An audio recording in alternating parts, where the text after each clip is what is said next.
Alors, avant toute chose, je voulais également me présenter. Donc, je suis Elisabeth Fuchs, directrice régionale du réseau Les Entreprises pour la Cité, également animatrice du club Les Entreprises s'engagent dans les Alpes-Maritimes.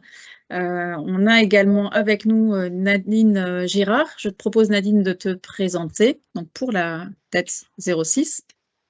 Oui, bonjour tout le monde. Alors Nadine Girard, donc par rapport au club Les Entreprises s'engagent, je suis la référente départementale, donc je travaille avec Elisabeth. Voilà, et donc c'est dans le cadre du club Les Entreprises s'engagent des Alpes-Maritimes que nous avons la chance de vous proposer l'organisation de ce webinaire dédié à l'insertion professionnelle des détenus, travail pénitentiaire pour faire plus large. Et c'est dans ce cadre-là que nous avons sollicité M. Marc Aurel, qui va se présenter également, pour un petit peu défricher à ce stade le sujet, sachant qu'en parallèle, le garde des Sceaux a annoncé le démarrage d'un Tour de France sur la question le 4 avril dernier. Je profite aussi de ce temps un petit peu introductif pour proposer à Nathalie Moya de se présenter. Nathalie, directrice du Forum de François dans les Alpes-Maritimes. Si tu veux, Nathalie, activer ton micro. Oui, bonjour, donc Nathalie Moya, au Forum Georges François, directrice. Nous avons donc association sociale et solidaire, une entreprise d'insertion, 3 chantiers d'insertion, dont un à la maison d'arrêt de Nice, et donc insertion par les métiers de bouche. Merci, merci beaucoup à vous toutes et à vous tous. Avant de démarrer donc, par l'intervention de M. Marc Aurel, je voudrais vous proposer dans le champ du chat de nous dire où vous en êtes en termes d'expérience, d'expérimentation sur le travail pénitentiaire. Si vous avez déjà travaillé sur le sujet, notez 1 dans le chat. Et si vous n'avez aucune expérience et que vous êtes tout débutant, notez 0. Pour qu'on voit où on en est en matière voilà, d'expérimentation, peut-être voir sur qui on peut s'appuyer aussi dans les témoignages. Donc, si chacun peut noter son niveau de maturité, 1 pour ceux qui ont déjà abordé le sujet, réfléchi ensemble, voire déjà agi, et 0 pour ceux qui démarrent. Question en fait. Parce en fait, tu ne peux pas lui couper la parole et interagir. Donc, c'est dans le chat. Vous pourrez aussi, alors j'entends en parallèle, vous pourrez aussi parler directement, n'hésitez pas, hein, pour ceux qui souhaitent s'exprimer. On est dans un format suffisamment restreint, on est une vingtaine de participants pour que les uns et les autres puissent s'exprimer directement. Bon, plutôt des débutants de ce qu'on voit dans le chat, avec un souhait d'engagement. On est plutôt sur des personnes qui souhaitent démarrer et qui découvrent. Voilà, pour avoir le profil de participants. Ok, parfait. Alors, Bertrand, Marc Aurel, on va vous proposer de lancer le sujet, donc par une présentation du sujet. N'hésitez pas, pour ceux qui sont en ligne, à poser les questions au fil de l'eau. On est ensemble jusqu'à 13h30. Parfait, je pense que vous devez tous voir la présentation sur l'écran. Je me présente rapidement, donc Bertrand Marc Aurel. Je ne suis pas du tout, j'ai pris mes fonctions en début d'année et je viens du monde du privé. C'est une volonté qui a été clairement marquée par le garde des Sceaux, d'étoffer en compétences autres que des compétences techniques ou de connaissances du métier relatif à la prison et au travail pénitentiaire pour aller démarcher des entreprises au sens large, pour faire venir du travail. Voilà. Donc, je vais attaquer ma présentation sans trop tarder.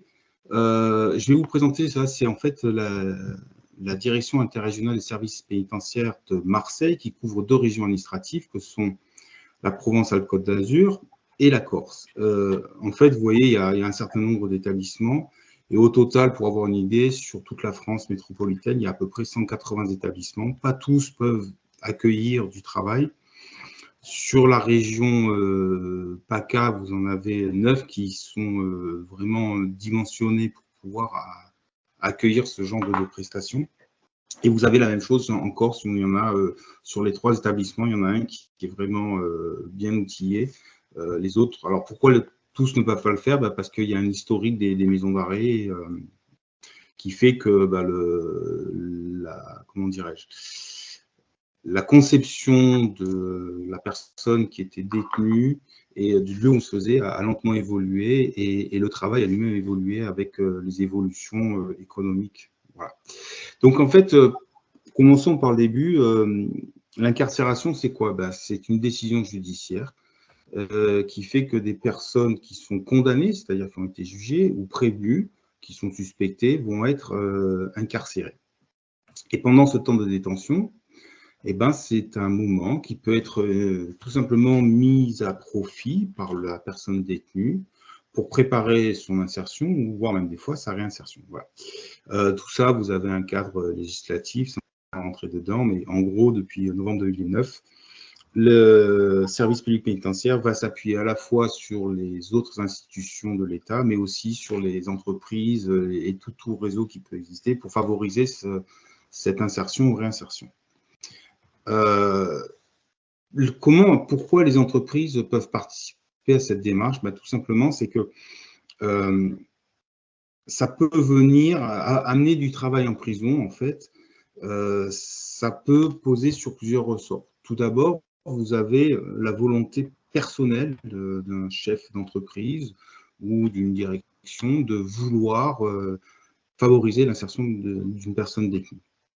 Un autre levier qui existe, c'est un moyen de répondre à des engagements sociétals, et là je pense particulièrement au RSE, puisque dans le RSE, vous avez tout un pan qui concerne les personnes éloignées de l'emploi, et par définition, quand vous êtes incarcéré, vous êtes un petit peu éloigné de l'emploi. Et enfin, il peut y avoir tout simplement une approche d'intérêt stratégique ou économique. Stratégique, ça peut être refaire venir une production qu'on avait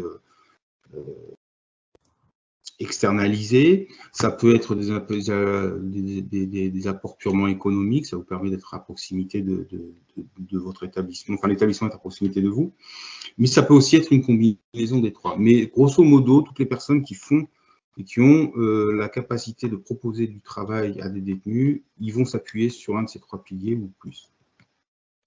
Le travail en détention, c'est quoi en fait? Il faut savoir qu'historiquement, jusqu'en 1987, le travail en détention était obligatoire. De l'obligation, c'est devenu un droit.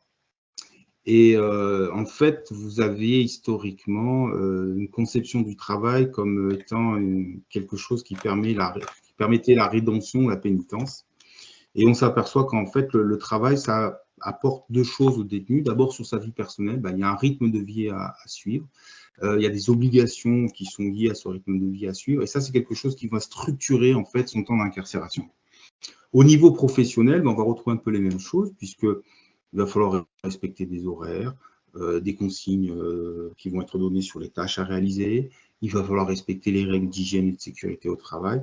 Et tout ça va participer à restructurer la personne qui est détenue, à le remettre dans un cadre qui va l'aider pour plus tard. Après, un autre intérêt du travail pénitentiaire, c'est que, comme à l'extérieur, lorsque l'on est au chômage, on est un petit peu exclu de la société, et de la même manière, là, pouvoir travailler, c'est retrouver un rôle social qui fait beaucoup de bien psychologiquement aux personnes détenues. Et puis, derrière tout ça, vous avez une rétribution, un salaire qui est donné pour ce travail. Ce salaire, en fait, va être, je dirais, divisé en trois montants. Ce n'est pas un tiers. Mais c'est l'idée. Vous avez d'abord une partie du salaire qui va servir au quotidien de la personne détenue pour améliorer sa détention. Ça va aussi permettre de ponctionner une partie du salaire pour aller indemniser les parties civiles suite au jugement, parce que vous avez il y a deux procès en général. Vous avez le procès pénal qui va condamner à la prison, et en parallèle, vous avez un procès civil qui peut permettre aux victimes de recevoir des peines, des indemnisations. Et enfin, il y a une partie de ce salaire qui va être mis de côté pour constituer ce qu'on appelle un pécule de libération qui permet au détenu, lorsqu'il aura purgé sa peine, d'avoir un petit peu d'argent devant lui et ainsi faciliter sa réinsertion. Grosso modo, dans les types de travail qui sont proposés, vous avez deux familles. vous avez tous ceux qui concernent le service général, c'est-à-dire tous ceux qui vont permettre au fonctionnement de l'établissement pénitentiaire. Donc, on va les retrouver dans les cuisines, on va les retrouver dans la buanderie, tous les postes d'auxiliaire. Et puis, vous avez ensuite une production, et c'est là où les entreprises interviennent. Ce sont des personnes détenues qui vont travailler dans des ateliers pour un donneur d'ordre ou pour une entreprise délégataire. Et avec ce travail, ils vont recevoir un salaire. Je vous ai mis à côté un petit crowbar qui vous montre un petit peu la répartition. Donc, vous voyez que le travail en concession, c'est à peu près en France, comme sur la région de la DISP, un emploi sur 3. Le plus gros des emplois étant les services généraux. Au niveau de la présentation, on est resté sur la première page. Je ne sais pas si vous déroulez en même temps. Non, on est resté sur présentation, première page, présentation générale.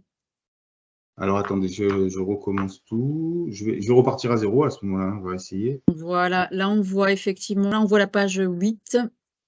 OK.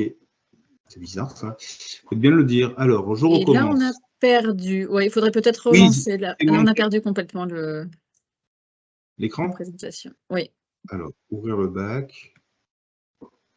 Écran complet. Fenêtre. Hop. Partager. Est-ce que là, vous voyez la page? Est-ce que c'est bon, là? Ça arrive, oui, ça y est. Vous pouvez la mettre en diaporama, éventuellement diaporama par voilà, là, je défile. Est-ce que c'est parfait ou pas en diaporama? Alors, pour l'instant, ça reste sur la 8. Bien, parce que là, j'ai lancé le diaporama. Donc, ça défile chez vous? Oui, est-ce que là, vous voyez tout? Oui, c'est parti sur le 2. Voilà. Ouais, bon. Alors, là, on est sur 2. Je vais essayer d'agrandir. Je suis désolé, je ne sais pas ce qui se passe. On est bon. On s'adapte. Bon, ok, voilà. Donc, voilà un petit peu ce que je vous disais sur enfin, c'était plus du texte. Donc, je reviens sur la... Voilà. Hop, voilà. J'en étais là. Est-ce que je profite pour poser une question qui doit brûler les lèvres de tout le monde. Est-ce que la présentation pourra éventuellement être partagée à l'issue du webinaire? Oui, bien sûr. C'est possible? Bien sûr. D'accord. Ah oui, merci beaucoup. Je vous en prie. Donc, voilà un petit peu ce que je vous disais. Donc, sur les régimes de travail, ce qui est important de retenir, il y a deux grandes familles. Le service général, c'est-à-dire qui contribue au bon fonctionnement de l'établissement, comme on pouvait le faire, je dirais, au service militaire. Hein. Là, pour la caserne, c'est la même logique. Et la production qui va, en fait, pour pouvoir faire la production, il faut qu'il y ait des entreprises, soit qui vont acheter des prestations, soit qui vont donner du travail aux détenus parce qu'elles sont installées.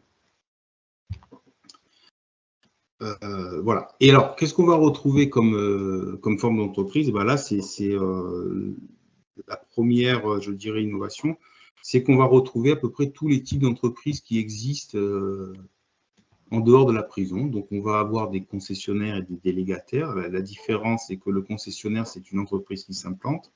Le délégataire, c'est une entreprise qui a répondu à un marché public et qui, en ayant obtenu ce marché public, a une obligation d'avoir, en fait, si vous voulez, il va avoir, entre guillemets, le monopole des ateliers et charge à lui d'amener du travail dans ces ateliers. Et après, on va retrouver toutes les entreprises adaptées, l'insertion économique par l'activité. Donc, en fait, ça, ce sont plus des coquilles juridiques, hein, mais on est complètement ouvert à tout ce type de coquilles juridiques qui peuvent s'installer. On peut même faire de l'apprentissage en prison. Et vous avez une structure, c'est le service des emplois pénitentiaires, qui, elle, est en fait une structure qui a été mise en place par les services de l'État, qui dispose d'outils de production dans l'imprimerie, dans la petite métallerie, un centre d'appel, et ainsi de suite, et qui, lorsque ces outils de production ne sont pas utilisés à 100% pour les besoins de l'administration, va vendre ces deltas à des entreprises. On est typiquement dans une prestation. Voilà. Si on fait le zoom sur la production, que l'on soit concessionnaire, délégataire ou autre, il y a deux logiques qui s'appliquent. Soit vous êtes en contrat d'implantation, soit vous êtes en sous-traitance. la grande différence, c'est que le contrat d'implantation va donner lieu à une mise à disposition d'une partie de l'atelier à une entreprise. Ce contrat a une durée maximale de 3 ans. On devrait le passer à 7 ans, tout simplement parce que les entreprises vont devoir amener leur propre outillage de production, leur propre machine, et que investir dessus, ben, les banques, elles amortissent en 7 ans. Les entreprises ont l'habitude d'amortir en 7 ans. Amortir en 3 ans, c'était pénalisant. Donc ça, c'est des choses qui vont évoluer. Alors que dans la sous-traitance, eh ben, c'est l'entreprise qui a, entre guillemets, le monopole des espaces de production dans la prison. Donc ça peut être un concessionnaire comme ça peut être le CEP, qui lui va avoir à peu près les mêmes objectifs. Mais il va vous vendre à la fois le lieu et la force productive que représentent ces machines et les détenus qui y travaillent. Alors, quelques chiffres pour un petit peu vous donner une idée. Voilà, donc vous avez en gros à peu près sur le plan national un détenu sur 3 qui travaille. Dans la région, on a un taux qui est beaucoup plus faible. À peu près ce que je disais en préambule, la grande majorité des établissements disposent d'un atelier, mais pas tous. Il y en a qui sont plutôt vétustes, il y en a d'autres qui ont des ateliers trop petits. Sur le nombre d'entreprises qui sont concessionnaires, c'est-à-dire qui sont implantées au point de vue national, on en a 210. Sur la région de Marseille, on a une particularité, c'est qu'on a sur les 9 établissements de PACA, il y en a 7 qui sont en gestion déléguée, c'est-à-dire que c'est les concessionnaires qui ont l'usage de tous les ateliers. Donc, c'est pour ça qu'on a peu d'entreprises comparativement à d'autres régions. La mixité existe. On a un cas à Marseille avec un atelier mixte. Les entreprises d'insertion, ben, on en a plusieurs, il y en a 3. Il y a l'Assiette Bleue dont on a parlé. Vous en avez un autre à Marseille avec les Baumés. Et il y en a encore un 3e, mais là, non m'échappe. Il y a aussi 2 entreprises adaptées qui existent en France. Dans la région, on n'en a pas. Pareil pour les ESAT. Et on a une particularité dans la région, c'est qu'on a à Casabianda, en Corse, un centre de détention qui a une vocation agricole. Voilà. Tout ça pour, si on remet en termes de secteur, ça tentait que ça peut avoir un sens, on est majoritairement sur des entreprises qui sont dans le domaine de l'industrie. L'artisanat, la différence, c'est plus des entreprises artisanales qui sont implantées, mais bon, des fois, la frontière est assez tenue, et le tertiaire. Voilà les secteurs d'activité qu'on va retrouver. On n'a pas mis le primaire parce que on aurait pu le mettre, vous l'avez vu. Voilà. J'ai un tout petit film à vous présenter, qui dure à peu près 3 minutes, qui a l'intérêt un petit peu de reprendre tout ce que j'ai dit, mais surtout d'avoir des personnes détenues qui vont mettre leurs mots sur l'importance pour eux du travail pénitentiaire et ce qu'ils en retirent. Travailler en prison, ça n'est pas nous. Ah, excusez-moi. Travailler en prison, ça n'est pas nouveau, mais jusqu'à présent, les détenus n'avaient que peu de droits, ni à la sécurité sociale, ni au chômage. Nous sommes allés à la prison de femmes de Rennes, qui abrite un atelier de confection. C'est un reportage de Marion Becker avec Cléa Joanneau. Regardez. Nous sommes dans l'un des ateliers du centre pénitentiaire pour femmes de Rennes. Ici, les détenus fabriquent les pantalons des surveillants de prison. Alors, sur cet étage, on a 22 détenus et on a un service de coupe. Donc, tous les pantalons sont fabriqués entièrement ici. Donc, les dames travaillent sur un poste à la fois. En fait. Donc là, vous avez la fabrication la pose des fermetures. Une fois que les fermetures sont montées, on assemble les poches, donc poches italiennes. Donc là, à l'heure actuelle, on a 2 personnes qui font les poches italiennes. Stéphanie Dubreuil forme et encadre ces femmes. Pour la plupart, elles n'avaient jamais touché une machine à coudre. Ici, les détenues deviennent des opératrices. Elles travaillent dans des conditions proches de celles d'une entreprise extérieure. Et moi, je contrôle que justement les écritures, les mesures correspondent à la taille qu'on nous demande. Et puis ensuite, ça part au repassage et à l'emballage. Pour ces femmes condamnées à de longues peines, travailler est essentiel. Très important. Ça nous donne un but, parce que la pour moi, c'est même pas imaginable. financièrement, on en a besoin aussi. Ça nous permet de payer nos parties civiles, payer notre frigo, payer notre télé et tout ce qu'on a besoin en cantine et bien d'autres choses en fait. Aujourd'hui, pour travailler, les détenus signent un acte d'engagement avec la direction de la prison. La réforme veut aller plus loin et créer un contrat qui se rapproche d'un véritable contrat de travail. Un contrat tripartite entre le donneur d'ordre, l'entreprise en même temps, la détention, l'administration pénitentiaire et l'opérateur, l'opératrice, le détenu qui se verront en effet, grâce à ce contrat d'emploi pénitentiaire, obtenir un cadre en effet des heures, des horaires, justement, à l'activité qui est réalisée en détention. Un cadre plus clair pour les entreprises et plus de droits pour les détenus. Franchement, pour nous, ce serait bien d'avoir un contrat parce que quand on sort, on n'a rien en fait. Donc, ce serait bien pour nous avoir une reconnaissance de travail en fait. Moi, je vais sortir et je vais avoir 50 ans et je vais avoir quoi comme retraite? Rien en fait.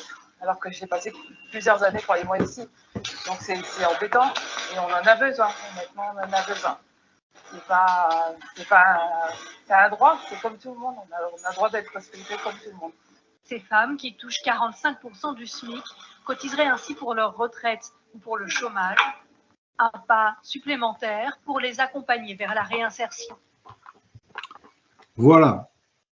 Donc là, on va être sur la partie plus technique. Je vous ai montré un petit peu le travail avec l'intérêt pour les personnes détenues, comment les sociétés, entreprises ou chefs d'entreprise peuvent amener du travail en prison. Et on a parlé de la réforme et l'idée de cette seconde partie, c'est plus de vous expliquer la philosophie générale plutôt que rentrer dans la technicité. Mais vous allez voir, en fait, la grande philosophie que l'on a, c'est la suivante, c'est de se rapprocher du droit commun.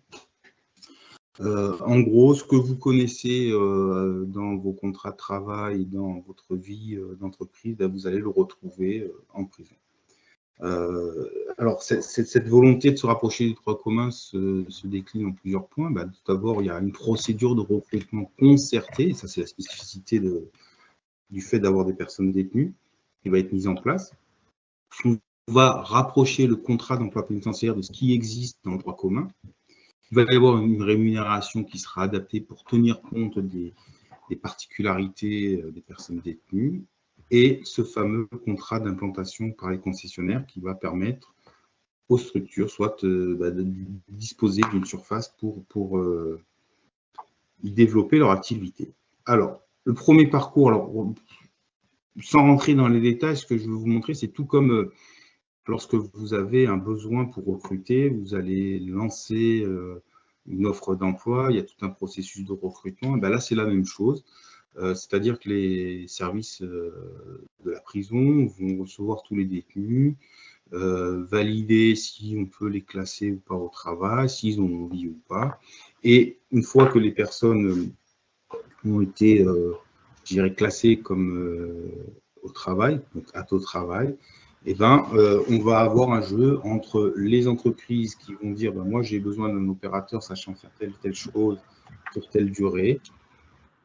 Les détenus vont postuler au poste et on rentre dans un processus classique d'entretien professionnel jusqu'à l'affectation et la signature du contrat. La grande particularité, c'est que le chef d'établissement peut tout à fait arrêter un processus pour des raisons de sécurité. Par exemple, imaginez que vous ayez deux détenus qui sont dans la même affaire et qui ne s'aiment pas du tout, que ça peut être dangereux pour leur sécurité, on pourra tout simplement dire je refuse le travail de ces personnes. Voilà. Le contrat pénitentiaire en lui-même, c'est un contrat qui se voit, qui est assez facilement mise en œuvre, puisqu'on a un délai de 2 jours après la prise de poste pour qu'il soit signé. On peut avoir des CDD comme des CDI, et la durée de travail est comprise entre 10 heures et 35 heures par semaine. La petite particularité qu'on va avoir, une fois que le contrat est signé, c'est qu'on a un accord tripartite entre le détenu, travailleur, l'administration pénitentiaire et les partenaires extérieurs, qui va régir en fait la mise à disposition du détenu pour l'entreprise. Dans les détails, le contrat, vous allez avoir, comme pour tout contrat, il peut y avoir des clauses de modification ou d'échéance pour les CDD. On peut avoir tout à fait recours au CDD pour des emplois saisonniers, accroissement temporaire d'activité. Vous avez une période d'essai qui va varier entre 2 semaines et 1 mois et qui est renouvelable. En tant qu'employeur indirect, on va dire, vous avez la possibilité de suspendre le contrat de travail pour des motifs qui sont définis par la loi, mais on peut aller jusqu'à la résiliation d'un contrat de travail si, par exemple, la personne ne respecte pas les consignes de sécurité. Sur la rémunération, il y a la possibilité d'avoir la rémunération qui correspond au nombre d'heures qui sont effectuées par semaine, mais on peut ajouter des primes. Et ça, c'est à votre disposition. Voilà. Donc, en gros, le contrat d'emploi pénitentiaire est un contrat qui est très spécifique, d'où ce nom suisse generis en loi, qui signifie que c'est à lui tout seul, ce contrat est une catégorie de contrat juridique. Quant à la rémunération, ça c'est peut-être vraiment des choses un peu plus concrètes, vous avez pour le travail en production, donc c'est pour les entreprises, on part sur une base de 45% du SMIC brut. Pour le tarif horaire. Là-dessus, vous pouvez rajouter des primes. Alors là, vous avez la possibilité de faire des primes d'ancienneté, des primes de productivité, toute autre prime. Mais il faut garder en tête que lorsque vous donnez à un détenu une prime de 10 ou 15 euros, ça fait beaucoup d'argent parce qu'avec 10-15 euros, il peut vraiment bien améliorer son quotidien. Donc, on est sur une autre échelle par rapport à ce qu'on peut avoir dans l'extérieur. Et enfin, vous avez des charges patronales qui existent, mais qui sont beaucoup plus faibles. Je vous ai mis les pourcentages. Donc la maladie, les accidents du travail, la CSG, et les autres sont appliqués dans le même cadre que la loi. Alors, juste une petite particularité avant pour finir, c'est que ce qu'il faut bien comprendre, c'est que vous avez le détenu qui signe un contrat d'emploi pénitentiaire avec l'administration pénitentiaire. Et le détenu vous est mis à disposition, ce qui veut dire que concrètement, c'est l'administration pénitentiaire qui va avancer les salaires et envoyer une facture aux entreprises qui sont implantées correspondant au nombre d'heures travaillées avec les primes. Et une autre conséquence de ça, c'est que, outre le fait que ça ne va pas gréver de suite votre trésorerie, puisque vous allez recevoir une facture de vous rentrer dans la loi LNE. L'autre avantage, c'est que les personnels qui travaillent pour vous en prison ne font pas partie des effectifs de l'entreprise. Ce qui, pour des petites structures, peut être assez intéressant. Le contrat d'implantation. Alors là aussi, on est sur une logique multiple. Donc, vous avez des obligations qui sont du ressort de l'administration pénitentiaire, et puis vous en avez d'autres qui vont être du ressort de l'entreprise. Grosso modo, outre la mise à disposition des locaux qui sont faits gratuitement, c'est l'administration pénitentiaire qui va assurer la surveillance et garantir la sécurité des détenus. C'est elle qui va, dans la mesure du possible, adapter son organisation pour permettre aux entreprises d'exercer complètement leurs activités dans le respect des règles et de la sécurité pénitentiaire. C'est elle qui rédige les contrats de travail, comme je vous l'explique, et qui prépare les bulletins de paie, qui avance et qui va refacturer tous les salaires. Les obligations de l'entreprise, c'est à vous d'amener quand même votre matériel pour la production et les équipements que vous estimez nécessaires. C'est à vous d'organiser la production, ça veut dire que, comme à l'extérieur, si vous avez un contrat qui est signé et que vous n'êtes pas en mesure d'amener du travail à ces détenus, vous devez quand même les salaires. C'est vous qui fixez vos propres règles relatives à la qualité des produits ou de la prestation que vous voulez délivrer, ce qui a comme conséquence que vous devez avoir conscience que c'est vous qui allez encadrer ces personnes pour vous assurer de l'atteinte de vos objectifs et de la satisfaction de vos clients. Le niveau des primes que vous voulez donner vous appartient complètement et le droit de sanctionner un détenu comme de le récompenser vous appartient. Voilà. Et puis, bien sûr, vous devez respecter les règles propres à chaque établissement. Voilà, j'ai fini ma présentation. Je n'ai pas voulu la faire plus complexe que ça. C'était plus d'avoir un survol pour vous permettre d'avoir un petit peu une meilleure compréhension dans quel cadre on se trouve, puisque le plus important, c'est les entreprises qui veulent venir soit donner du travail, soit s'installer. On est là pour essayer de voir comment on peut, avec cette coquille juridique et ces outils juridiques, faire au mieux pour vous. Il y a une chose que je n'ai pas précisée, que je précise maintenant, c'est que ce que je vous ai présenté est valable dans toute la France. Concrètement, ça veut dire que, par exemple, imaginons que votre siège social est à Nice et que vous avez un centre de production, une unité de production qui se trouve au Havre. Là, vous pouvez tout à fait donner du travail à la prison du Havre. Ce n'est pas du tout quelque chose de gênant. Donc, vous avez la capacité de couvrir entièrement ainsi le territoire national en fonction de vos contraintes propres, de votre stratégie de développement. Enfin voilà, tout ça peut rentrer sur un plan national, mais aussi au dom-tom, hein, c'est pas que en France. Voilà. J'espère que j'étais assez complet.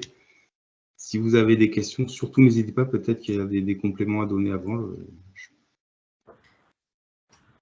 Oui, merci beaucoup Bertrand. Vous m'entendez bien là, c'est Nadine? Oui, très bien. Oui, alors justement, j'ai une question. Je me demandais, est-ce qu'une entreprise peut choisir, c'est-à-dire faire une sélection, comme on le fait quand on recrute quelqu'un? Passer un entretien? Tout à fait, c'est ce que je vous ai montré un petit peu dans ce processus. Une entreprise peut tout à fait définir quels sont ses prérequis pour un poste de travail, ce qui est tout à fait logique. Après, il y a deux options. Ma question est plus précise, c'est-à-dire est-ce qu'elle peut faire un entretien comment dire, physique, et est-ce qu'elle se déplace dans la prison ou est-ce que comment ça se passe? C'est tout à fait possible, sauf que tout ce processus-là va se faire en concertation avec l'administration pénitentiaire. D'abord pour la sécurité des détenus, et ensuite parce que vous avez ce cas-là. Donc, vous allez pouvoir dire, ben, moi j'aimerais avoir telle et telle personne, mais en dernier ressort, c'est l'administration pénitentiaire qui peut dire, non, moi je ne veux pas que telle personne occupe ce poste. Vous voyez? Mais le process est le même. Vous définissez vos besoins, quels sont les prérequis sur chaque poste, vous avez un entretien et vous allez exprimer votre préférence. Après, ça se fait en bonne intelligence. Mais oui, vous participez activement au processus de recrutement. Est-ce que j'ai bien répondu à votre question? Oui, merci. Et du coup, j'ai une autre question. Les candidats, ils ont des offres d'emploi au sein de la prison, alors? C'est la logique, les candidats, en fait. Pardon, les détenus, je veux dire. Ils ont des offres d'emploi au sein de la prison et ils se positionnent. C'est la logique qui veut se développer, c'est-à-dire que chaque entreprise dit, ben voilà, moi j'ai besoin de 3 opérateurs pour tel poste de travail. Il y a une publication d'une offre d'emploi et c'est les détenus qui se positionnent. Sachant qu'on peut, et ça c'est pas forcément vrai pour tout le monde, mais il y a possibilité de coupler ça avec des formations préalables. Ah oui. C'est tout à fait possible dans la mesure où, alors ça marche plutôt bien avec les SIAE, puisqu'ils ont cette logique-là, mais on peut tout à fait envisager des formations spécifiques. Après, il faut voir comment est-ce qu'on monte, et là, on rentre dans je dirais, une ingénierie qui est un peu plus lourde que celle qui existe en dehors, mais si c'est un prérequis important pour vous, ça peut se faire. Hein.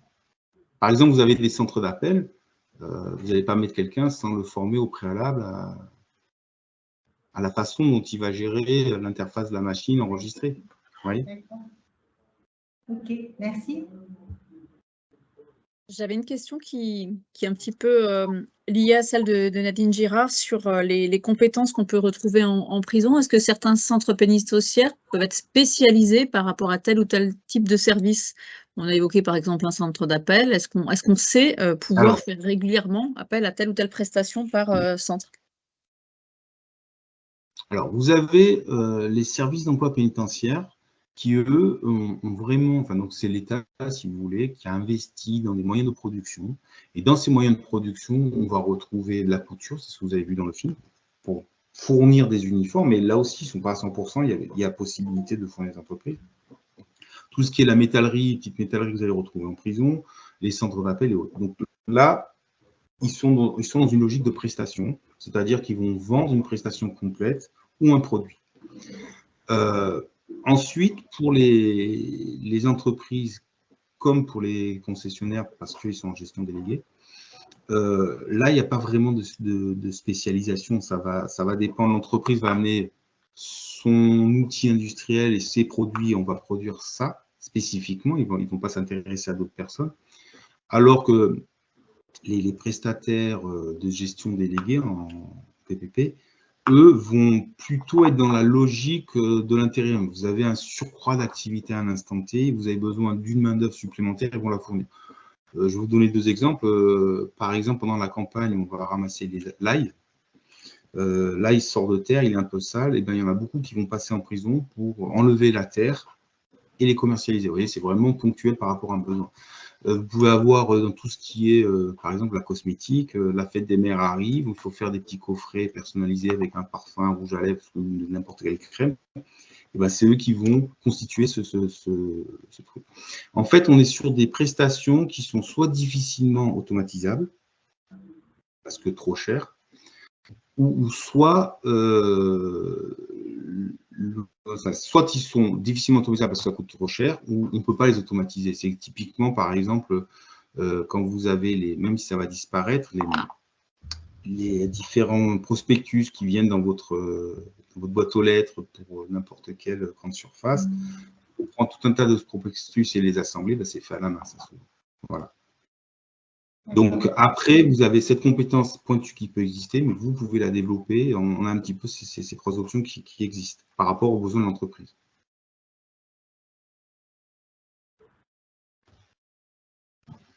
Ok, d'autres questions dans le chat ou directement par prise de parole, n'hésitez pas à activer vos micros.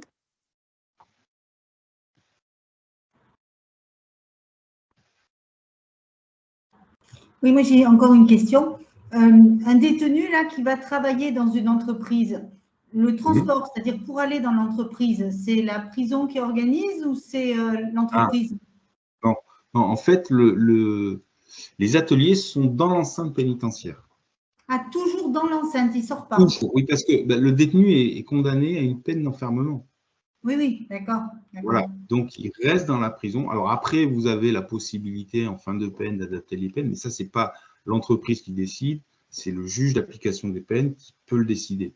On est vraiment à l'intérieur de l'univers carcéral, avec des zones qui sont dédiées. Alors c'est là où l'âge de la prison va rentrer en compte, hein, bien évidemment.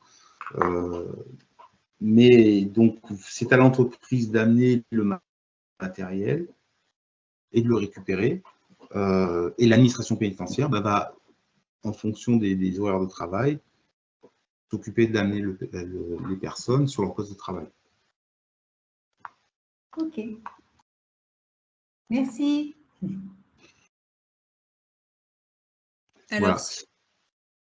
Alors, la personne de Lousker vient de nous indiquer, nous réfléchissons à un parcours de sensibilisation des métiers.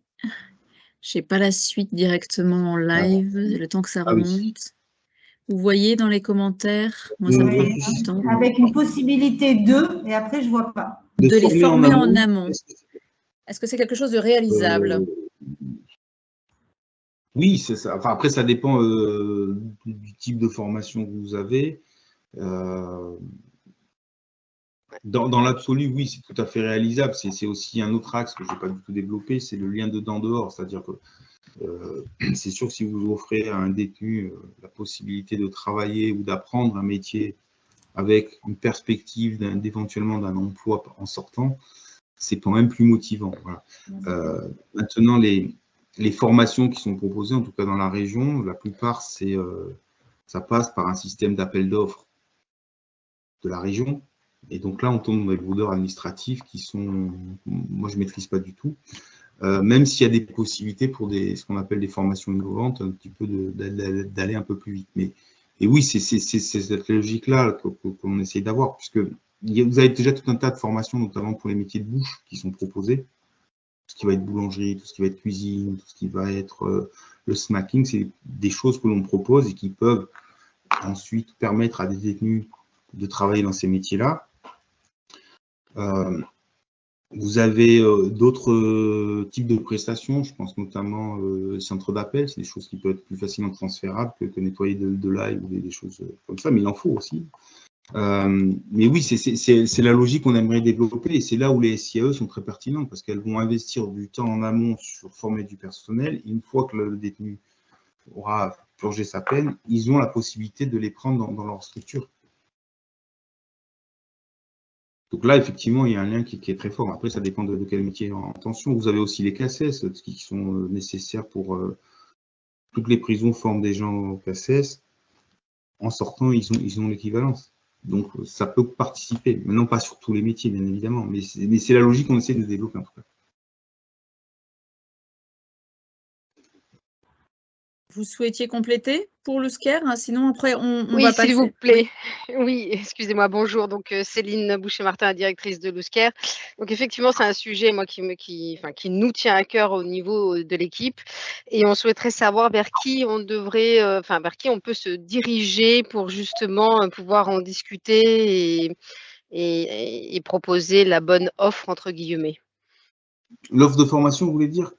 Oui, parce qu'en fait, nous, on est spécialisé dans le médico-social et on réfléchissait à justement donc les métiers en tension, donc dans le médico-social, tous les métiers, donc alors aide-soignante, etc.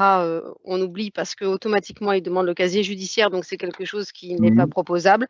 En revanche, tout ce qui est le métier de ASH, ASL, donc le service de restauration, etc., en résidence senior ou en EHPAD, c'est quelque chose qui peut être proposé, parce qu'on s'est déjà renseigné auprès d'EHPAD et de résidence senior, et ils seraient totalement OK, d'accord pour accueillir des anciens détenus, pour les aider à s'insérer professionnellement. Et je travaille aussi avec le groupe SOS qui est beaucoup dans cette dynamique d'insertion. Donc du coup, on souhaitait voir voilà, comment on pourrait leur proposer déjà une sensibilisation de ces métiers-là. Donc nous, on a aussi beaucoup de réalité virtuelle et on a des cours en digital et voir comment on pourrait faire pour proposer quelque chose, vers qui se tourner, quoi. D'accord, donc si c'est pour monter des formations et les dispenser en prison, on peut passer par moi, je vous orienterai vers la personne qui s'occupe sur la région PACA, justement de tout ça. Et après, voilà, mais ce que vous dites, c'est plus la restauration collective, effectivement, je vous ai dit. Spécialisée personnes âgées, en fait. Oui, bien sûr, après, mais on est vraiment dans cette logique où le détenu qui aura travaillé, ce ne sera pas forcément un spécialiste, mais on l'aura suffisamment dégrossi, remis dans des conditions de travail. Et après, il y a encore un travail à faire, mais que l'entreprise fait pour tout salarié qui l'embauche. Exactement. Il faut bien les former. Voilà, donc, mais c'est quelqu'un qui qui connaîtra les règles d'hygiène liées, par exemple, à la restauration, qui aura préparé des plats, qui sait que, qui connaîtra le système. Après, est-ce que ce sera sa flamme? Ça, c'est autre chose. Mais en tout cas, dans ce qu'on peut lui offrir, nous, société au sens large, c'est-à-dire les entreprises, l'administration pénitentiaire comme vision, ça s'inscrit parfaitement dans ce qu'on souhaite faire. OK. Donc, du coup, on peut rester en contact. Ah bah, avec grand plaisir. Je ne sais pas si c'est moi qui vous suivrai par la suite, mais bien évidemment, il faut. OK, super. Ça nous fait une très belle transition pour Nathalie Moya et l'intervention donc du Forum Georges François en prison du côté de Nice. Nathalie, si tu veux poursuivre, pensez aussi aux questions les autres. Si vous avez des questions qui vous viennent au fil de l'eau, il nous reste encore une bonne quinzaine de minutes. Nathalie, si tu veux poursuivre. Oui, alors moi je ne vais pas ajouter grand-chose sur le fonctionnement, c'est exactement comme ça que ça se passe. Hein. Il n'y a pas de... Je confirme tout, je valide tout, vous pouvez être rassurés. Tout se passe dans les règles. Moi, je vais apporter juste un éclairage SIAE, du coup. On a donc une SIAE à l'intérieur de la maison d'arrêt de Nice, qui a effectivement été la volonté première de ce restaurant, ça a été la direction de la maison d'arrêt qui souhaitait offrir à toutes les personnes qui interviennent à l'intérieur de la maison d'arrêt, donc le personnel et puis les gens de passage, un point de restauration. il y avait un MES 5 ans auparavant qui s'est retrouvé, qui a été fermé, et plus de points de restauration. Et puis sur la partie RSE, plus d'endroits où on pouvait se nourrir correctement. Voilà. Donc le projet est venu comme ça avec la direction de la maison d'arrêt et le SPIP. Il a vu le jour en 2019, donc qui s'appelle l'Assiette Bleue. On forme 5 personnes en fin de peine, 5 PPSMJ. Alors, le reliquat maximum, ça doit être maximum et minimum pour qu'on ait le temps de les former, parce que la vie en maison d'arrêt, c'est quand même des mouvements. C'est la détention minimum, moyenne, c'est 9 mois. Il faut qu'on ait le temps de pouvoir les former. Donc, on est sur un reliquat de peine de 18 mois avec une moyenne de formation de 8 mois. Les personnes restent à peu près 8 mois au sein du chantier d'insertion. C'est un chantier d'insertion et ils font 30 heures par semaine. C'est en file active, c'est-à-dire que dès qu'une place se libère, on a accès effectivement à un recrutement avec une CPU, avec tout un système de classement. Une première sélection est faite par le SPIP, parfois par le PPAIP avec reflet à Nice, et avec la direction pénitentiaire, le gradé ATF qui s'occupe du travail, de la formation et des ateliers à l'intérieur de la maison d'arrêt. Donc il y a déjà une première sélection. Et nous, on participe à la dernière sélection. On effectue effectivement des entretiens en bonne et due forme qui se passent à l'intérieur en détention. Et on choisit nos candidats à ce moment-là. Donc ça, c'est plutôt classique. Donc, ensuite, ils intègrent le chantier d'insertion. Ils sont formés, donc ils passent un CQP commis de cuisine. Nous, on fait intervenir notre organisme de formation privée pour pouvoir leur permettre d'avoir accès au diplôme. Et il y a plusieurs étapes. On organise des examens blancs, on organise des tests de positionnement pour mettre en place leur parcours personnalisé au niveau de la pédagogie. Nous avons un encadrant technique qui intervient à l'intérieur de la maison d'arrêt, qui est un chef de cuisine ou une chef, selon les profils, et qui forme les détenus, qui sont en situation réelle, qui forment, qui préparent les repas pour toutes les personnes qui viennent se restaurer au sein de la maison d'arrêt. Il y a également un cours théorique en technologie culinaire qui est prévu. Une salle est dédiée à cet effet. Depuis le début, on a formé à peu près presque une trentaine de personnes. On a 9 personnes diplômées. On a des gens qui sont toujours en emploi. Au dernier point, fait avec la direction départementale du SPIP, on avait eu juste une récidive sur toutes les personnes, ce qui est pas mal, parce que l'idée, c'est de lutter contre la récidive. Donc, c'était un bilan plutôt positif. À l'extérieur, nous avons effectivement une entreprise d'insertion qui est un restaurant, où sur certains profils, nous leur offrons la possibilité d'intégrer notre chantier d'insertion, notre entreprise d'insertion, pardon, pour un peu consolider, préparer la sortie, consolider les différentes choses à faire au niveau notamment administratif, travailler sur un retour à l'emploi durable. Donc ils viennent un peu, on a un petit sas de décompression à l'entreprise d'insertion. Parce qu'ils sont déjà diplômés, donc en plus ils sont plutôt à l'aise, ils s'aperçoivent vraiment de ce qu'ils savent faire, parce qu'on peut aller jusqu'à 100 couverts sur ce restaurant d'insertion. Et ensuite on travaille avec eux sur le retour à l'emploi et de la levée de frein aussi, parce qu'il y a encore souvent du travail à faire sur le logement, sur tous les freins périphériques en fait. On travaille à ce niveau-là, puis parfois on a aussi des gens qui trouvent assez rapidement du travail. Ou qui retournent parfois sur des entreprises dans lesquelles ils étaient avant leur incarcération. Ça peut arriver aussi, et elles sont réintégrées dans leur emploi. On a eu aussi des personnes dans ce cas-là. Voilà, que vous dire d'autre ? Je voudrais insister sur ce que vous avez dit au début, c'est-à-dire leur offrir un cadre à l'intérieur et pendant leur incarcération. C'est vrai que c'est important quand ils arrivent chez nous, à l'Assiette Bleue, c'est autre chose. Ils cuisinent pour eux. Ils n'ont pas la gamelle. Il y a une espèce de qualité de vie, si on peut parler comme ça, mais à l'intérieur, qui fait que c'est un peu plus facile de se projeter. Il y a aussi des échéances avec des dates d'examen qui les aident à construire leur parcours et à se projeter sur la sortie. Donc parfois, ça cadre bien l'incarcération. Ça se vit mieux aussi parce que y a un accompagnement en plus sociopro, en plus du SPIP. Nous, on travaille sur leur accompagnement pour préparer la sortie.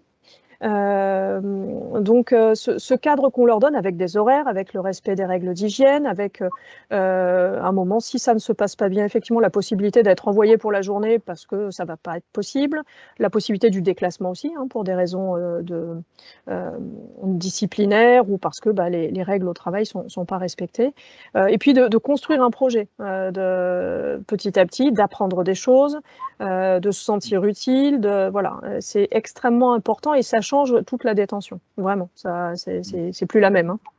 Donc ça, c'est vrai que c'est vraiment important sur la posture qu'ils peuvent avoir. On a eu des personnes qui étaient pas réfractaires parce qu'ils ont quand même envie aussi de faire ça. Hein.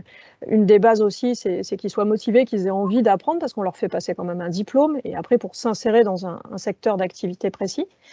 Mais petit à petit, on les voit aussi évoluer, construire et vraiment se projeter sur l'extérieur et des personnes avec qui on garde des liens ensuite pour la sortie. On continue de les accompagner pour certains. C'est assez important pour eux, voilà, pour préparer la sortie. Que vous dire d'autre? Est-ce qu'il y a des questions déjà? J'essaie d'être synthétique, parce qu'il ne reste plus beaucoup de temps. Est-ce qu'il y a des questions déjà sur ce... J'ai juste illustré en fait vos propos, hein, monsieur Marc Aurel. Nous, on est juste des... on est sur le terrain. Oui, alors, on a pris l'exemple de la restauration, mais par exemple, vous avez la possibilité pour des détenus d'apprendre à coder. Il y a une structure qui fait ça. Et si vous allez sur le site de la TIGIP, donc qui est l'Agence du travail d'intérêt général et de l'insertion professionnelle, vous verrez que tout en bas, il y a marqué ce site a été développé par des détenus. Pareil pour les centres d'appel. Donc, on peut tout à fait élargir la palette des métiers qui peuvent être faits en prison à autre chose que de la production pure et dure. Voilà. Après, vous avez la possibilité technique et les contraintes propres à l'administration pénitentiaire. Qui fait que, a priori, pour une entreprise qui est installée en prison, ouvrir un canal de communication vers l'extérieur, c'est compliqué, mais en fait, on s'aperçoit qu'on arrive, en discutant avec les gens, à aborder les choses et à le faire. Ce n'est pas un souci. Donc, c'est pour ça que c'est plus votre imagination, vous, en tant qu'entreprise. Allez-y. Vous avez des idées, on en discute. On essaiera de trouver le chef d'établissement qui va plutôt vibrer pour ce projet. Ce sera plus facile pour motiver les équipes derrière. C'est plus simple, on est bien d'accord. Mais encore une fois, on n'est pas forcément… non, ça peut être assez souple. La prison qui est à côté de chez vous, ça peut être beaucoup plus large que ça. Et ça peut être aussi, alors une chose par exemple que fait le CEP, mais qui est tout à fait à mon avis possible pour n'importe quelle entreprise, c'est sur la facture que vous avez, enfin le CEP quand il vend un bien ou un service, dans la facture il va décompter le nombre d'heures d'insertion qui ont été utilisées pour produire la prestation. Donc une entreprise doit pouvoir faire exactement la même chose. Alors pour illustrer, effectivement, j'ai oublié de le dire, mais on ne fabrique pas que pour on ne produit pas le repas que pour les personnes qui interviennent à l'intérieur de la maison d'arrêt. Parce que du coup, ce chantier d'insertion, nous, il est intégré dans notre structure plus vaste à l'extérieur. On a un chantier d'insertion en boulangerie, pâtisserie, traiteur. On a un chantier d'insertion qui est une légumerie et on a donc une entreprise d'insertion qui est un restaurant. Et on a un contrat avec une halte de nuit de la Fondation de Nice et on fabrique tous les jours les repas pour les personnes, pour les bénéficiaires de cette halte de nuit. Et les personnes qui sont en détention fabriquent aussi les repas de ces personnes. Donc on sort leur production pour les faire participer aussi à notre activité plus globale et plus générale. Et donc il peut leur arriver des fois de produire pour un cocktail qui est commandé à l'extérieur. On a besoin d'un coup de pouce, et ben on leur demande de l'aide. Donc effectivement, on s'appuie aussi sur eux pour commencer à faire aussi le lien dedans-dehors. Dire voilà, vous avez aussi un impact sur l'activité plus générale de l'association et vous faites quelque chose pour l'extérieur. Donc ça c'est intéressant aussi. On a eu à le faire, on le fait toutes les semaines en fait. Si je peux illustrer pour les centres d'appel, aujourd'hui il y en a 3 en France. À l'origine, c'est un centre d'appel qui était fait pour vendre les heures inutilisées des capacités machines à l'extérieur. Et aujourd'hui, on a une entreprise qui a décidé d'installer une partie de son centre d'appel en prison. Donc, c'est une solution alternative à ce qui existe sur le marché qui consiste, pour essayer de baisser les coûts, d'aller faire ça au Maghreb ou alors dans d'autres pays comme Madagascar et autres. Donc, vous voyez, on peut tout à fait rentrer dans des notions de stratégie parce qu'on est plus proche, on peut être plus réactif, tout en obligeant, entre guillemets, la nécessité de ce que vous faites de faire évoluer l'administration pour permettre la communication entre les deux systèmes d'information. Il y a encore peut-être 5-6 ans, c'était de la science-fiction. Aujourd'hui, c'est du réel. Et il y a certainement des activités auxquelles je ne pense pas qui sont tout à fait envisageables. Il y en a une qui me vient en tête, c'est qu'on fait au Beaumet, il y a un atelier qui fait de la DAO, qui est géré par le CEP. Et tous les plans d'évacuation que vous voyez dans à peu près tous les établissements recevant du public, ces plans ont été retraités par le CEP, en grande majorité. Donc, vous voyez, on arrive sur des choses où on a de la main-d'œuvre, mais on peut apporter une valeur ajoutée un peu plus grande. Je reprends mon exemple de l'AI parce que je trouve qu'il est très parlant. Quelqu'un qui a travaillé sur l'AI pendant toute son incarcération, oui, il a travaillé, mais la sortie, elle va être quand même compliquée en termes de travail. Alors que quelqu'un qui a travaillé sur une machine, ordinateur ou une machine quelconque, ça doit être un peu plus facile pour lui de trouver du travail. Si en plus il bénéficie de formation et qu'il a une vision qui lui permet de dire « bah oui, j'ai envie d'y aller », ça facilite encore la chose. Et tout ça n'est possible qu'à une seule condition, c'est que les entreprises amènent du travail en prison. C'est là où vraiment…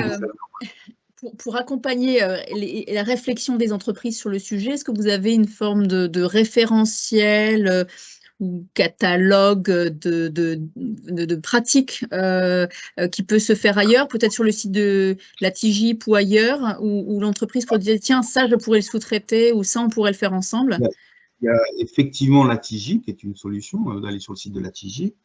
Il y a une autre possibilité qui se passe dans la région, c'est qu'on va faire des journées, entre guillemets, portes ouvertes, parce que pour une prison, des journées de portes ouvertes, ça peut être mal interprété, mais l'idée, c'est d'ouvrir un petit peu les ateliers. Il y en a une qui est prévue à la prison de Grasse. Donc, les gens qui ont participé, c'est avec grand plaisir qu'on pourra les mettre dans la boucle, s'ils veulent venir voir, mais il y en a aussi sur Toulon, sur Draguignan, sur toute la région. Et puis, vous avez le garde des Sceaux qui va venir à Marseille. Donc, voilà, ça, c'est voir concrètement. Après, encore une fois,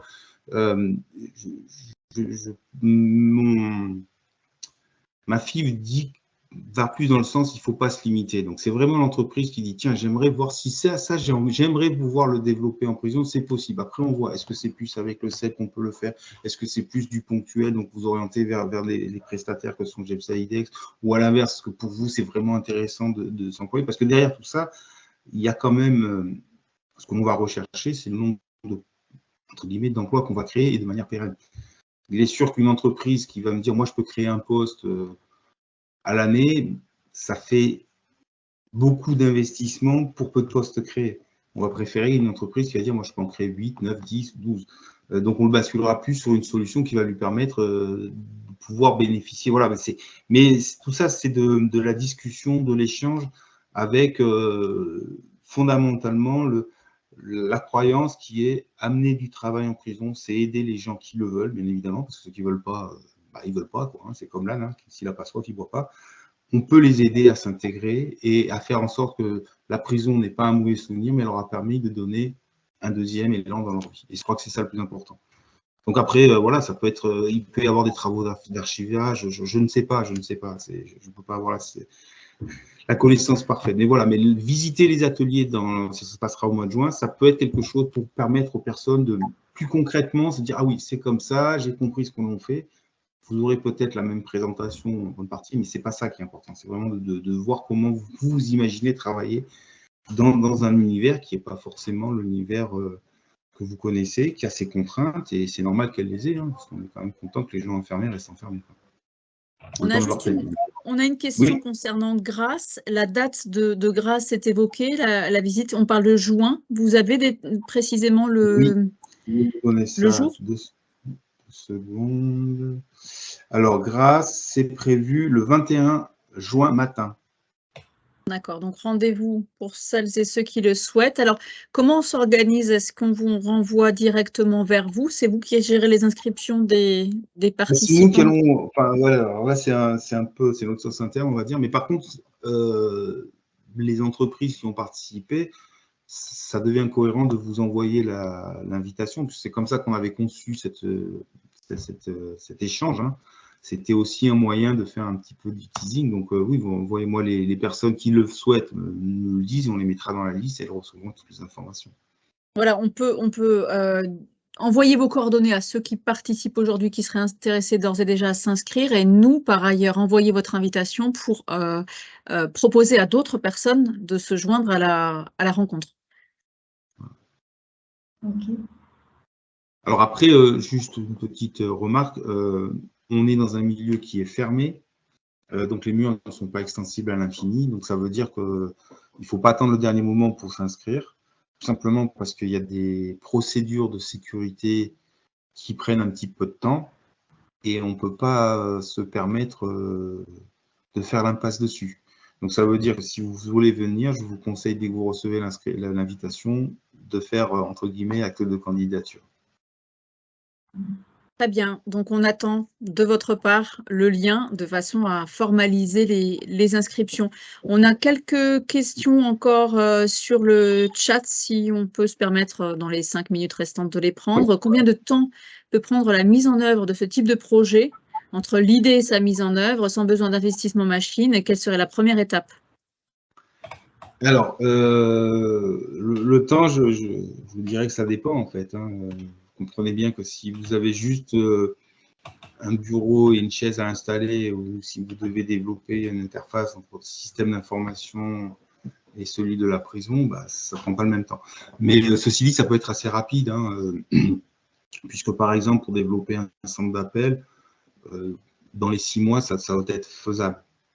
Ce n'est pas quelque chose qui, maintenant, on commence à avoir un petit peu l'habitude, donc ça doit être faisable. Les besoins d'investissement, bah, oui, vous avez vos machines, ce sont les vôtres.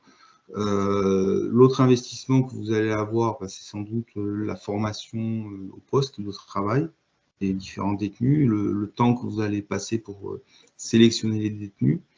Il faut savoir que normalement, tout ce qui est les flux d'énergie générale sont pris en charge par l'administration pénitentiaire. Ça veut dire que l'éclairage général, la ventilation, le chauffage, c'est des choses que vous n'avez pas à prendre en charge. Il peut y avoir des discussions sur les équipements de protection collective, puisque vous allez faire la protection collective puis de l'individuel. Donc ça, c'est des choses que vous pouvez mettre en place.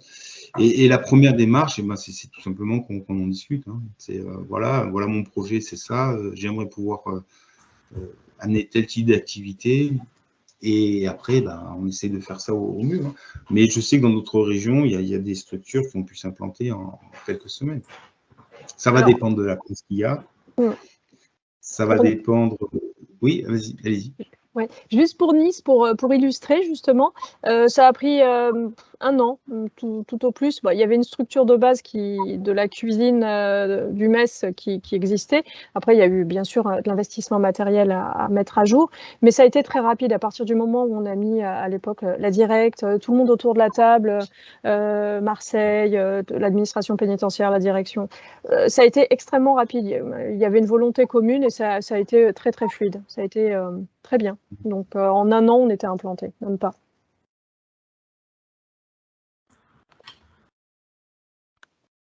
Ok, je vois l'heure tourner. On va quand même vous libérer, notamment pour ceux qui n'ont pas encore déjeuné, et voilà, histoire de vous laisser un temps de pause. Merci beaucoup à nos 2 témoignants, Bertrand Marcorel et Nathalie Moya, pour la richesse de vos témoignages. Merci à toutes les participantes, tous les participants. On vous donne rendez-vous pour ce qui concerne aussi les Alpes-Maritimes le 27 juin pour l'événement En employé nommé Désir qu'on coordonne avec Nadine Girard. Et on vous enverra donc l'invitation pour celles et ceux qui souhaitent s'associer à la rencontre à Grasse au courant du mois de juin. Merci, à très bientôt. Excellente journée. Merci à tous. Merci, au revoir. Au revoir. Merci. Au revoir.